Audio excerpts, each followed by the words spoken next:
Are your 1099s building you a big house, or are they going to send you to the big house? Let's talk about 1099 contractors. Hey everybody, it's Ben here from JobNimbus with the Building Business channel, and I've got Steve, our CFO here at JobNimbus with me, and I want to talk about 1099 because in this space, a lot of people don't have a full-time employee. They, a lot of times, will have a 1099 contractor employee. Right. But there's been some changes lately. Can you talk a little bit about some of the major changes that have been happening with the IRS and the government around 1099s? Yeah, absolutely. Let me start by saying, when you hire someone, you have a choice. You can hire an employee or you can hire a 1099. And 1099 is just the tax form.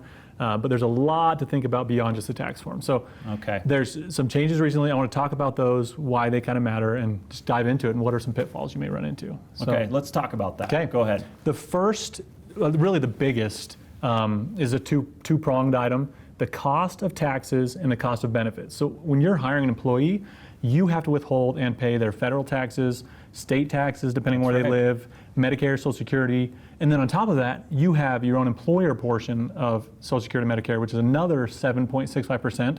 I mean, those costs, they add up. So there's a lot going on there. And in addition, when you hire an employee, you have the cost of benefits. So that can be health insurance, life insurance, FMLA, all kinds of things. Exactly. All kinds of things. And then if you terminate an employee, there's unemployment benefits too. So, hey, 1099, if you look at it, they're like 30% cheaper than an employee. So I understand the incentive and why someone would want to do it. It makes perfect sense. Yep. But it's not as simple as saying, hey, I want to hire an independent contractor because it's cheaper. Why would I not do that? It makes perfect sense. Why isn't everybody in America at exactly 1099? Because it's cheaper for companies. Right. It makes a lot of sense for a company to do that. The problem is the IRS and the Department of Labor, they both take the stance that you have to prove someone is a contractor, otherwise they assume they're an employee.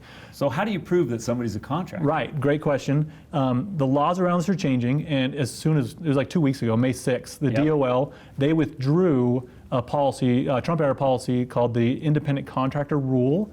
It was very specific. It was designed to make it easier to hire contractors to kind of do what you're saying. But they withdrew that, it never went into place, and so to be safe, the best way to look at it to prove it is kind of what the IRS rule has. And there's three pieces to it. They're pretty simple, they make sense, but they are pretty strict. So the first one is what they call behavioral control. So you hire this person, do you have control over what they're doing, when they're doing it, how they're doing it? Mm-hmm. If so, more likely an employee. If not, if they have freedom, hey, that's probably a contractor. Meaning, do they set their own hours? Exactly. Do they set their own day? Do they set their own schedule? They're probably 1099. If you're setting that schedule for them, if you have certain rules, if they're working in the office or whatever, then that feels much more like an FTE. Correct, more likely to be an employee.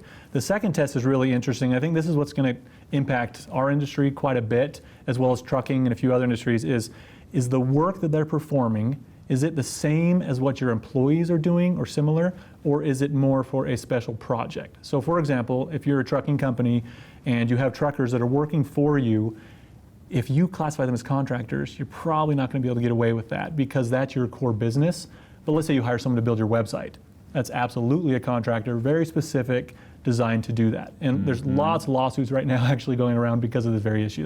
That's probably a hot topic related Who's to suing who in those cases? Both. So the DOL will sue after doing an audit. They'll sue the companies. DOL stands for? Department of Labor. Okay, yep. IRS lawsuits are in place, as well as companies. So when this changed on May 6th, companies said, no, that's not fair.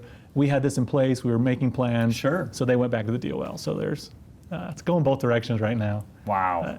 And then just the third test you have to look at is, what is the contractor's relationship with your company? Meaning, are they working just for you exclusively, or do they have a bunch of other employers too? If that's the case, they're doing the same thing for multiple employers, much easier to classify them as a contractor. But if they're only working for you as a 1099, it looks suspiciously like you're just trying to avoid full-time employee taxes. That's exactly right. You're trying to get out of the tax and benefits. That's the stance they're taking right now. And the penalties, most of the time, is small monetary penalties. People are not doing this intentionally to skirt the law, but there have been cases in some of these lawsuits where it can even be criminal prosecution. That's rare. Wow. No matter what, though, it's not fun. So it's an important topic. So I noticed one of the things that really hurt people is when the COVID hit and the PPP loans came out. a lot of people like super excited, oh, this is going to save my company. And then they said, well, how much payroll? And well, all these people are 1099s. Well, then they're not actually your employees, they're contractors, so you can't get money for them. That's and it put them in a exactly right. really bad bind.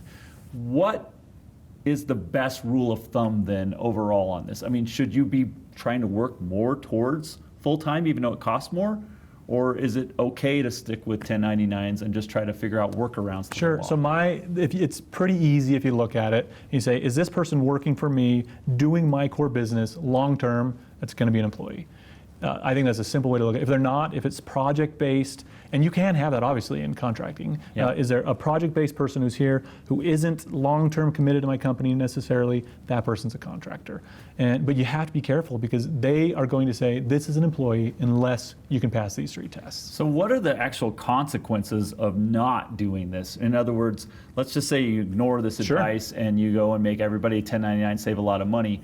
What can happen to you? The first is the past taxes are due, plus penalties and interest, insurance benefits. These employees will sue your company and get money from you to cover those things. Can the IRS very also common. come after you for that Absolutely. money? They will audit you and come, and that's where the penalties come from. So employees may reach out to the IRS proactively to tell, hey, we should be employees, we're not getting benefits, they're not paying us minimum wage, they're not paying us overtime, all these different costs that get included. Yeah.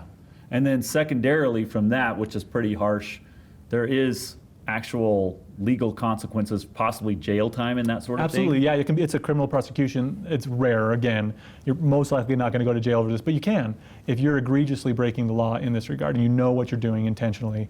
It can be a big issue.